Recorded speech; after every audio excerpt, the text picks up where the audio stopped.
آپ دیکھ رہے ہیں سٹی انڈیا نیوز چینل، حق کی آواز۔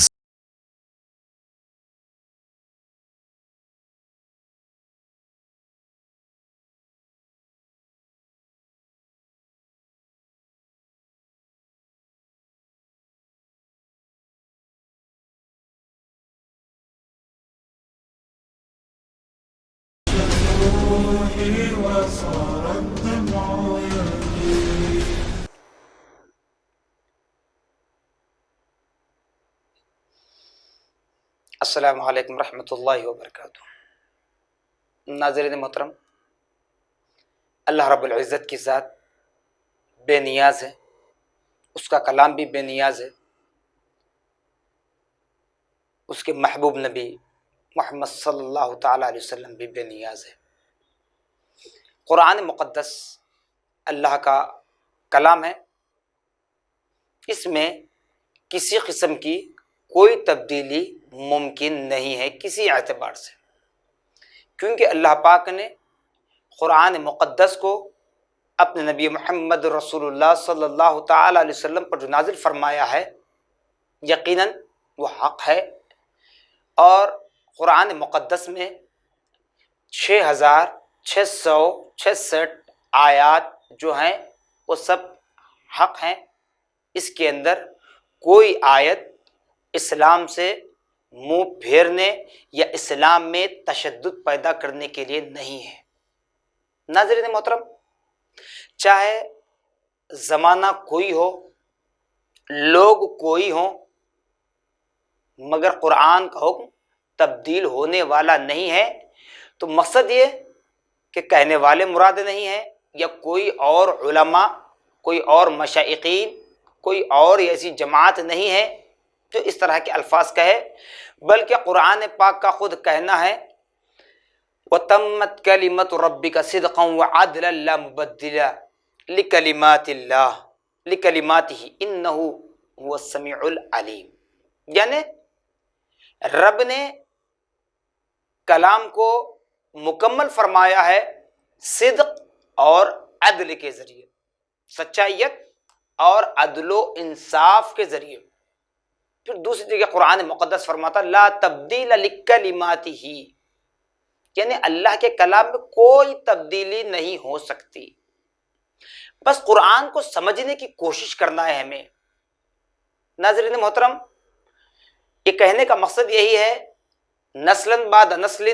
قرناً بعد قرن، زمانے کے بعد زمانہ آئے گا، نسل کے بعد نسل آئے گی، اگر وہ نہ سمجھیں تو اس کے لیے کچھ معاملہ نہیں ہے، کچھ ہم کر نہیں سکتے۔ بس قرآن کو ہمیں سمجھنا چاہیے، کیونکہ قرآن پاک کو سمجھنے کے لیے نبی پاک صلی اللہ تعالی علیہ وسلم کی محبت ضروری ہے، نبی پاک صلی اللہ تعالی وسلم کا ادب و احترام ضروری ہے۔ اسی لیے قرآن کو ترتیب سے پڑھنے اور اس کو سمجھنے اور اس کو اپنی ہدایت کا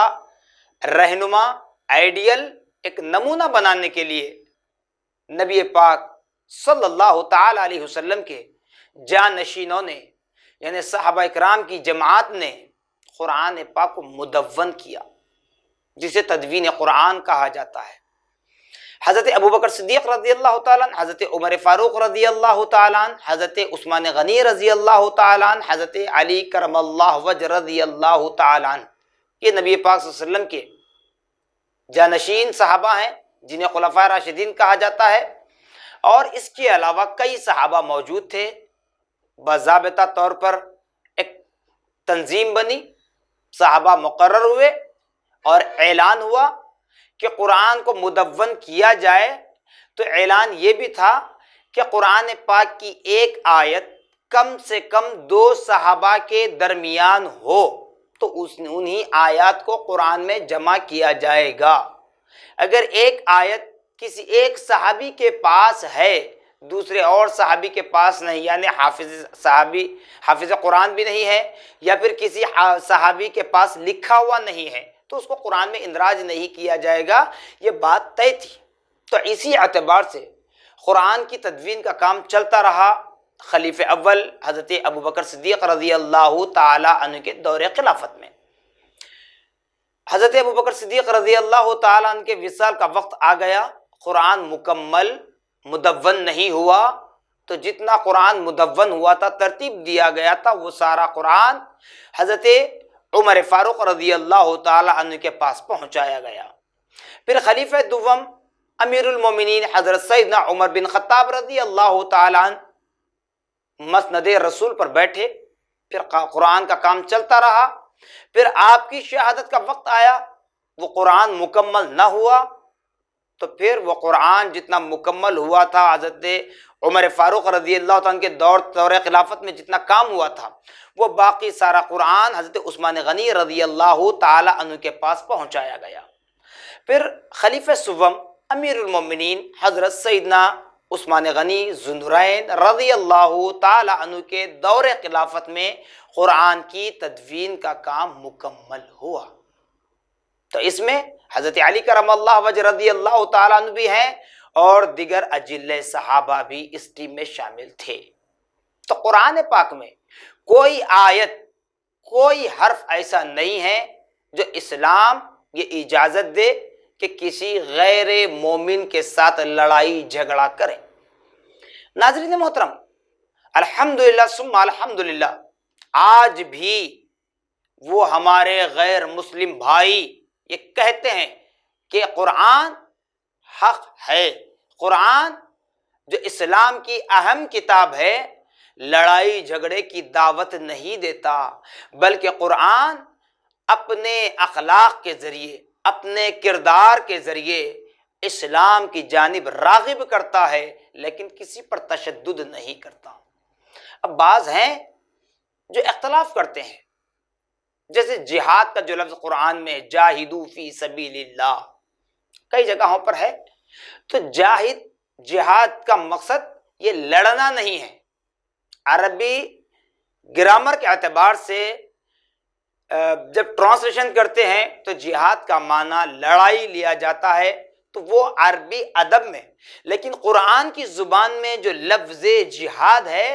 وہ لڑائی مقصد نہیں ہے، وہ تیر و تلوار نکالنا مقصد نہیں ہے، کسی کی جان لینا مقصد نہیں ہے، بلکہ قرآن کی زبان میں جو لفظ جہاد، جاہدو کا جو لفظ استعمال کیا گیا ہے وہ جد و جہد کرنا، کوشش کرنا کہ قرآن کو سمجھیں، کوشش کریں اسلام کو سمجھیں، کوشش کریں نبی کی ذات مقدسہ کو سمجھیں، کوشش کریں خدا کی وحدانیت کو جاننے کی، بجائے اس کے آج اگر ہم اس کا معنی برعکس لیں تو یہ اپنی مرضی ہے۔ لیکن اس پر آشوب دور میں، اس پر فتن دور میں، اگر کوئی قرآن مقدس کی ایک آیت یا چند آیات، بلکہ یوں کہوں کہ ایک حرف پر بھی اس کو ترمیم و تخفیف کی بات کرے، یہ کسی مولوی یا کسی عالم یا کسی مفتی کے حق میں یہ اختیار نہیں دیا گیا کہ قرآن کا جو لفظ ہمیں سمجھ میں آئے اس کو ایکسپٹ کریں، اور جو سمجھ میں نہ آئے نعوذ باللہ معاذ اللہ استغفر اللہ اس کو رد کر دیں، ریجیکٹ کر دیں، یہ کسی کے اختیار میں نہیں ہے۔ تو اندازہ کیجئے ایمان والو، ناظرین محترم، جب قرآن پڑھنے والے،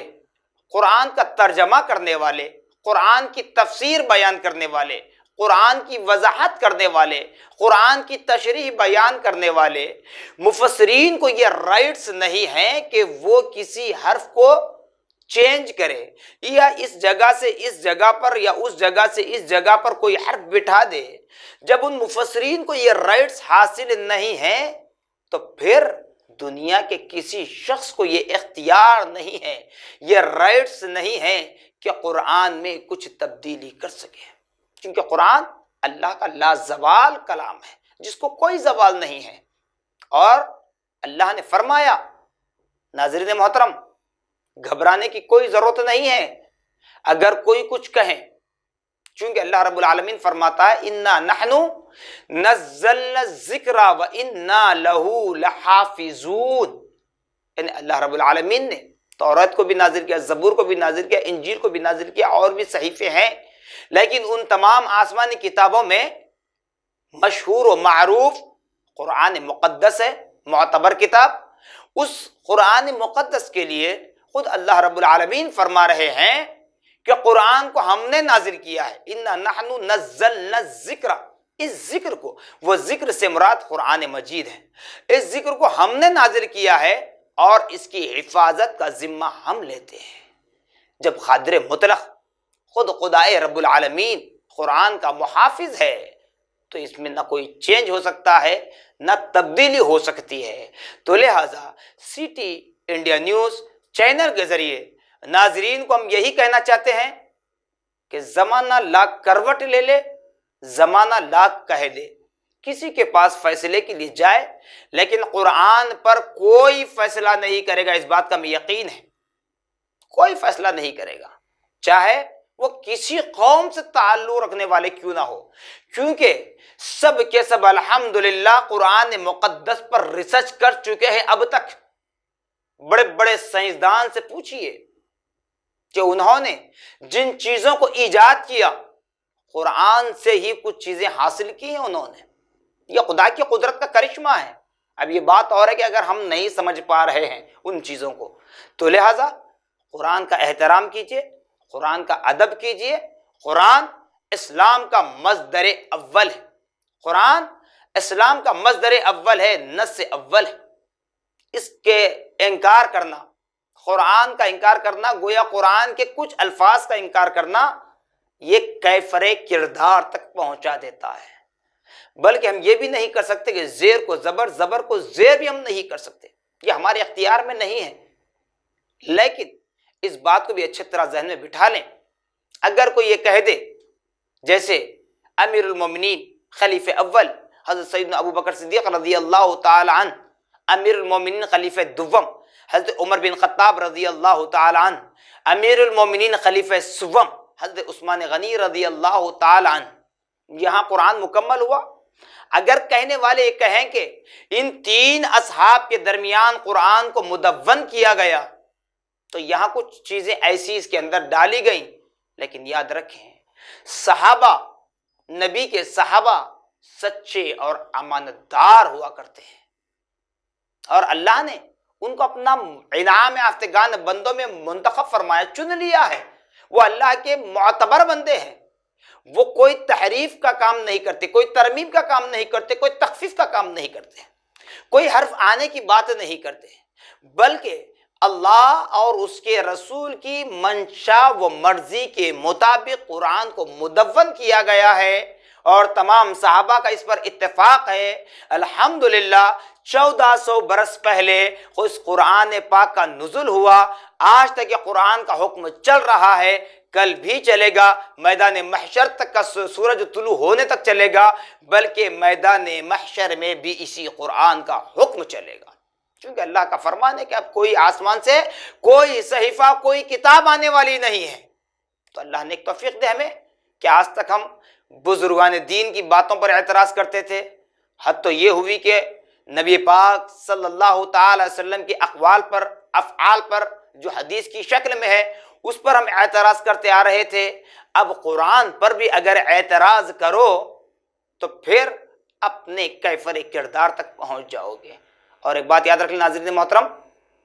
قرآن کا انکار کرنا یا قرآن کے کچھ حصے کا انکار کرنا یا قرآنی آیات کے متعلق کچھ کہنا، اب وہ کس کے سامنے کہہ رہے ہیں، کیا کہہ رہے ہیں، وہ اپنی جگہ ہے، کچھ کہنا یہ مومن کا شیوان نہیں ہے۔ جو مومن ہوتا ہے وہ کبھی قرآن کے خلاف نہیں جاتا، وہ کبھی اللہ کی ذات میں مداخلت نہیں کرتا، اسی لیے اللہ رب العالمین نے 1400 برس پہلے اس اٹھنے والے فتنوں کا خاتمہ کیا۔ کیسے؟ ناظرین محترم، آپ اپنے علماء حفاظ سے پوچھ لیجئے، ائمہ سے پوچھ لیجئے، اللہ رب العالمین نے جب بھی نماز، روزہ، زکوٰۃ، حج جو احکام اسلام ہے اس کے متعلق بات کرنا تھا تو اللہ نے قرآن میں یا ایھا المسلمون نہیں فرمایا، بلکہ یا ایھا الذین آمنوا، اے وہ لوگو جو ایمان لائے ہو، جن کے دلوں میں ایمان ہے، اللہ ان سے ہی مخاطب ہے۔ یا ایھا المسلمون نہیں فرمایا کیونکہ اللہ جانتا ہے آنے والے دور میں آنے والے زمانے میں آنے والی نسلیں اس طرح کا ارتکاب کرے گی، اس طرح کے گناہ کبیرہ کے کام کریں گے، اس طرح قرآن پر بھی اعتراض کرنے لگیں گے۔ اس لیے اللہ نے 1400 برس پہلے فیصلہ کر دیا، یا ایھا الذین آمنو، بس اسی کو پیش نظر رکھ کر ہم اپنے آپ کی حفاظت کریں، اپنے ایمان کا تحفظ کریں، اپنے عقیدے کا تحفظ کریں اور قرآن مقدس کی تعظیم کریں۔ اسی لیے کہا جاتا ہے کہ قرآن کی تلاوت کرتے رہیں۔ جب آپ تلاوت کرتے رہیں گے تو خود بخود آپ کے دل میں وہ چاشنی پیدا ہو جاتی ہے، وہ لطف آپ کو مل جاتا ہے، حاصل ہوتا ہے، تو پھر آپ قرآن کا ترجمہ پڑھنے لگیں گے۔ جب قرآن کا ترجمہ پڑھتے رہیں تو ہوتا یہ ہے کہ پھر تفسیر پڑھنے کی جانب آپ کا نفس راغب ہوتا ہے، دل راغب ہوتا ہے۔ کیوں؟ قرآن ایک ایسی میٹھی زبان ہے، قرآن کے کلمات ایسے میٹھے ہیں، جتنا پڑھتے جاؤ اتنی لذت آپ کو ملتی ہے۔ اب دیکھیے رمضان کی وہ بہاریں بھی ہمارے پاس جلوگر ہونے والی ہیں۔ حفاظ کرام کو دیکھیے،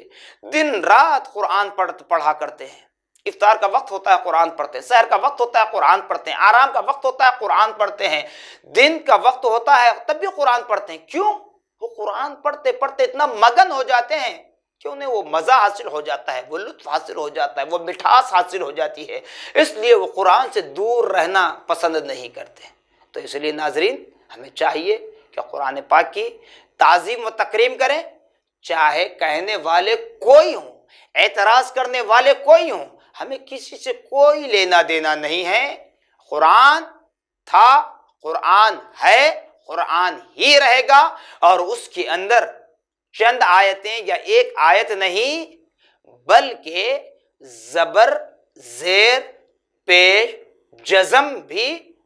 قرآن مجید سے نہیں نکالا جا سکتا۔ کیوں؟ معنی میں اختلاف ہو سکتا ہے، معنی میں اختلاف ہو سکتا ہے، تفسیر کے بیان کرنے میں اختلاف ہو سکتا ہے، لیکن خدا کے کلام میں کوئی اختلاف نہیں تھا، نہیں ہے اور نہیں رہے گا۔ اب اختلاف کرنے والے اپنی جگہ اختلاف کرتے ہیں، وہ ان کا اختیار ہے، کیونکہ آپ کو بتایا گیا جس طریقے سے ہم دنیا میں زندگی بسر کریں گے، خاتمے کے وقت بھی وہی معاملات ہمارے ساتھ ہوں گے، قبر کی زندگی میں بھی وہی معاملات ہمارے ساتھ ہوں گے، میدان محشر بھی وہی معاملات ہمارے ساتھ ہوں گے۔ اسی لیے سورہ رحمان میں وہ آیت مبارکہ کو بار بار تکرار کی گئی، فَبِأَيِّ آلَاءِ رَبِّكُمَا تُكَذِّبَانِ، کہ لوگو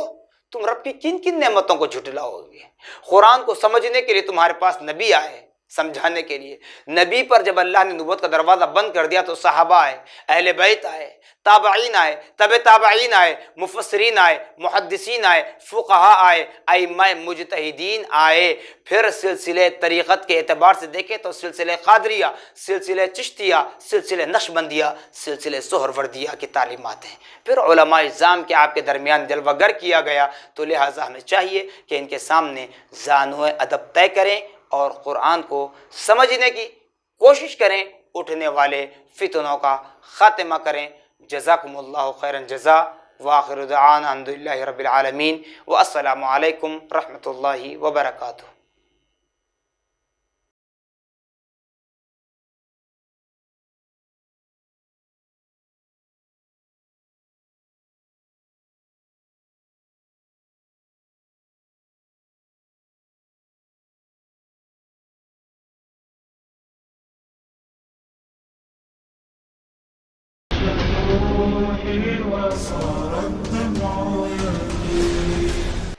ناظرین محترم،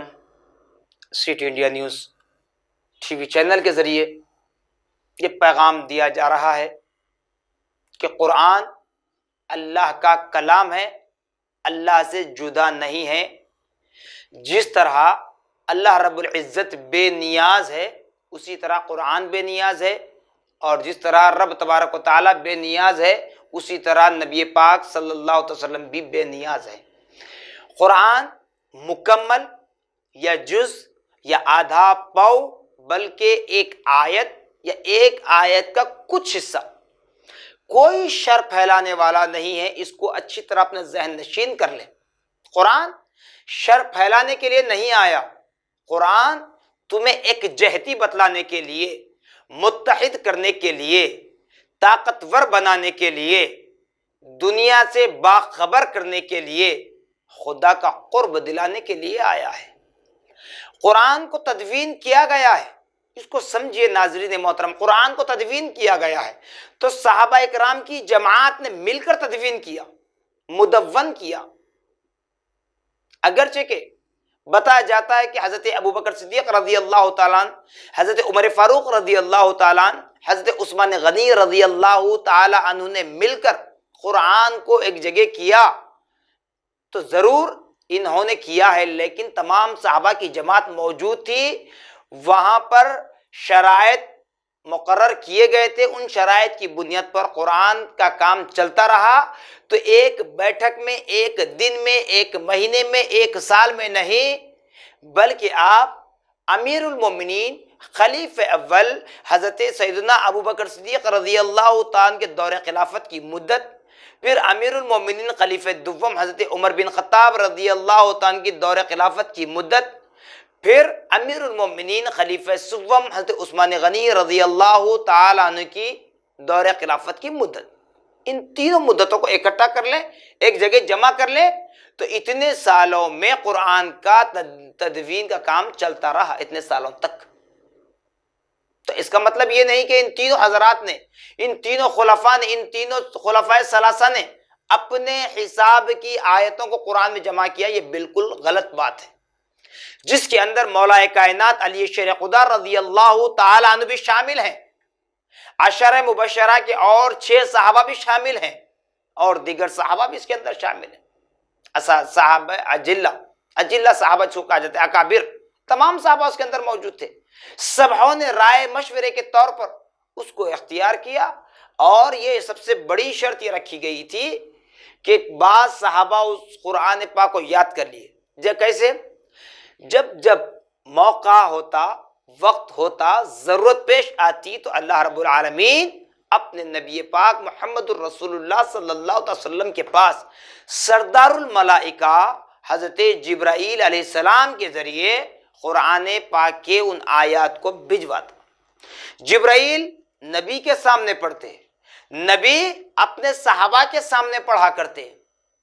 تو جب نبی اپنے صحابہ کے سامنے قرآن کو پڑھتے تو صحابہ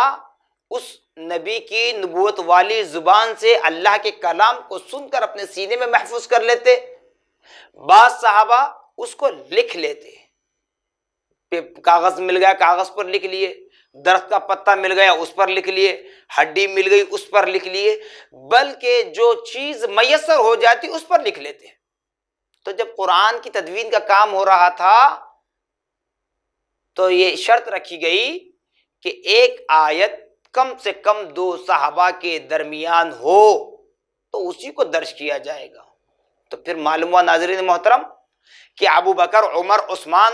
رضوان اللہ علیہم اجمعین نے اپنے جانب سے ایک آیت تو بہت دور ہے، ایک زیر و زبر کو بھی اس کے اندر نہیں لگایا، اپنی جانب سے نہیں کیا، جو اللہ اس کے رسول کی مرضی و منشا کے مطابق اس میں کام کیا گیا ہے۔ پاروں کی ترتیب، رکوعات کی ترتیب، سوروں کی ترتیب، زیر و زبر، جو کچھ بھی اس میں کام ہوا ہے سب خدا اس کے رسول کی مرضی و منشا کے مطابق ہوا ہے۔ اب یہ بات اگر کہی جائے کہ اسلام میں جہاد کے نام پر قرآن لڑائی کی تعلیم دیتا ہے، استغفر اللہ، معاذ اللہ، نعوذ باللہ۔ ناظرین محترم، اس بات کو اچھی طرح ذہن میں بٹھا لیں کہ قرآن اتحاد یعنی تمہیں متحد کرنے کے لیے آیا ہے، قرآن تمہاری صفوں میں اتحاد پیدا کرنے کے لیے آیا، انتشار پیدا کرنے کے لیے نہیں۔ جس کی مثال اگر دیکھنا ہے تو آپ سائنسدانوں سے پوچھئے، جس کی مثال دیکھنا ہے تو آج بھی کئی یونیورسٹیز میں جائیے جہاں پر ریسرچ اسکالرز غیر مسلم ہوتے ہیں، وہ بھی قرآن پر ریسرچ کرتے ہیں۔ کبھی انہوں نے قرآن کو غلط نہیں کہا، انہوں نے اپنے ریسرچ میں بتایا کہ قرآن تو ایک آئیڈیل ہے، قرآن ایک ہدایت کا چراغ ہے، مشعل راہ ہے مومنین کے لیے۔ قرآن پڑھ کر، قرآن سن کر کئی غیر مسلم بھائی بہنوں نے اسلام کو قبول کیا ہے، اسلام کو ایکسپٹ کیا ہے۔ جی آپ عثمانیہ یونیورسٹی جائیے، وہاں پر اسلامیات ایک سبجیکٹ ہے، ایک محکمہ الگ ہی ہے، شعبہ اسلامک اسٹڈیز، جہاں پر انگریزی زبان میں لیکچر ہوتا ہے۔ صرف وہاں مسلم طلبہ نہیں، غیر مسلم طلبہ ہیں، ہر ذات سے تعلق رکھنے والے طلبہ اس کلاس میں شامل ہوتے ہیں۔ قرآن پر ریسرچ ہوتا ہے، حدیث پر ریسرچ ہوتا ہے، سب کچھ ہوتا ہے، لیکن انہوں نے کبھی قرآن پر کوئی نقص نہیں نکالا۔ لیکن آج اگر ہم مسلمان کا لیبل لگائے ہوئے ہیں اور قرآن کے متعلق ہمارا اگر یہ ایمان ہے کہ اس میں چند آیتیں یا کوئی ایک آیت یا کوئی ایک حرف جو اسلام تشدد کی تعلیم دیتا ہے، اسلام قتل و غارت گری کی تعلیم دیتا ہے، اسلام لڑائی جھگڑے کی تعلیم دیتا ہے، تو یہ کہنا بالکل غلط ہے۔ جہاں ساری دنیا اس پر چل رہی ہے، جس طرح خدا کا نظام ہے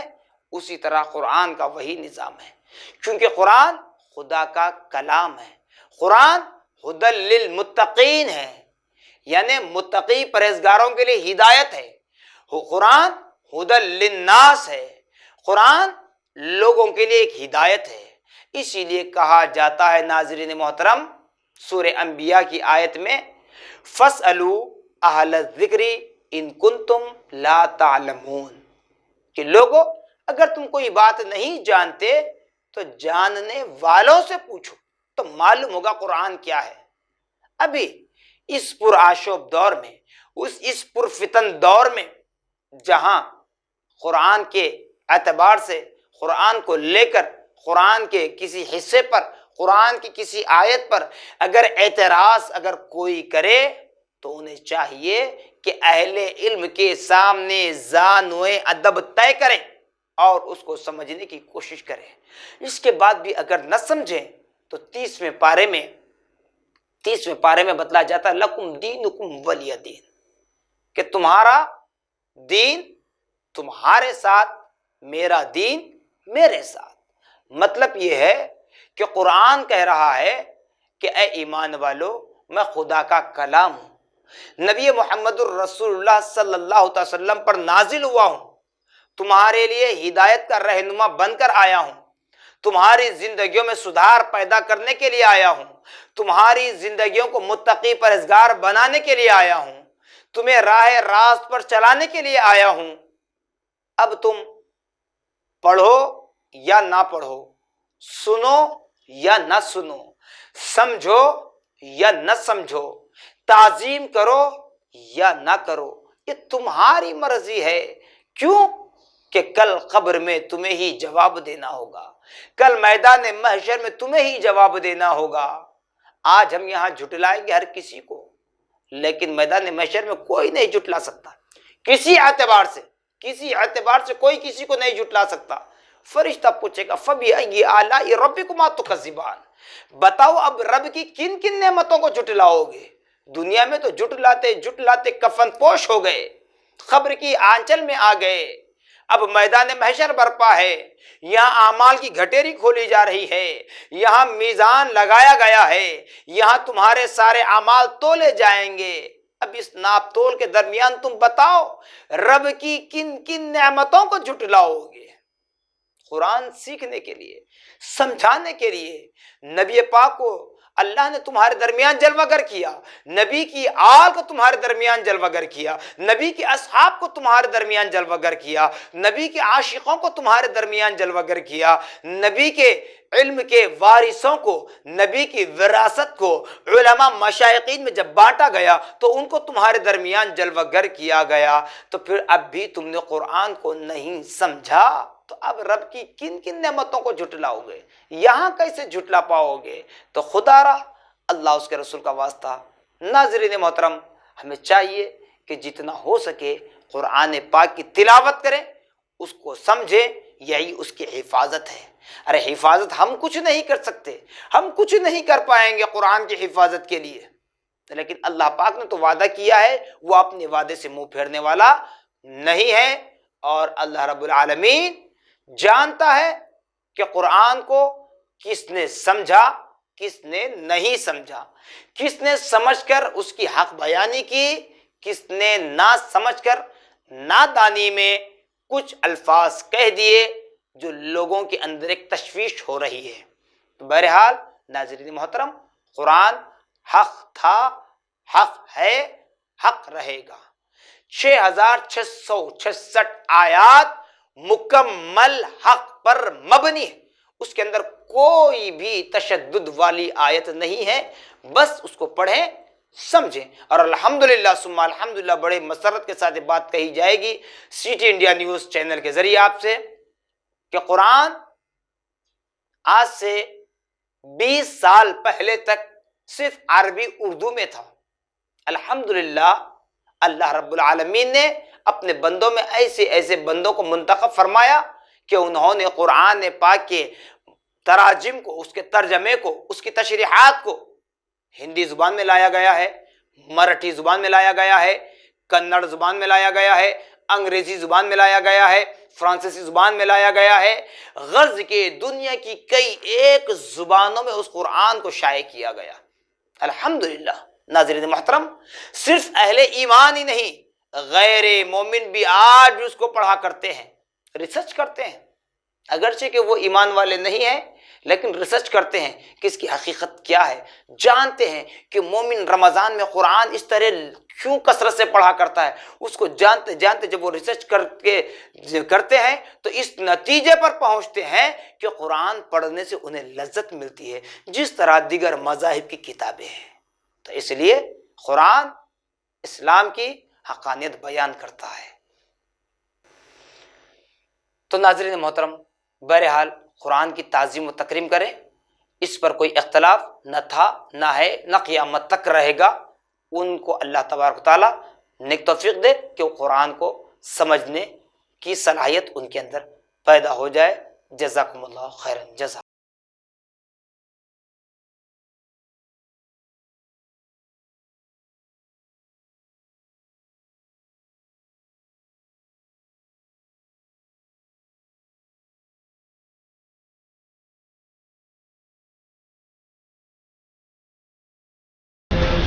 روحي وصار الدمع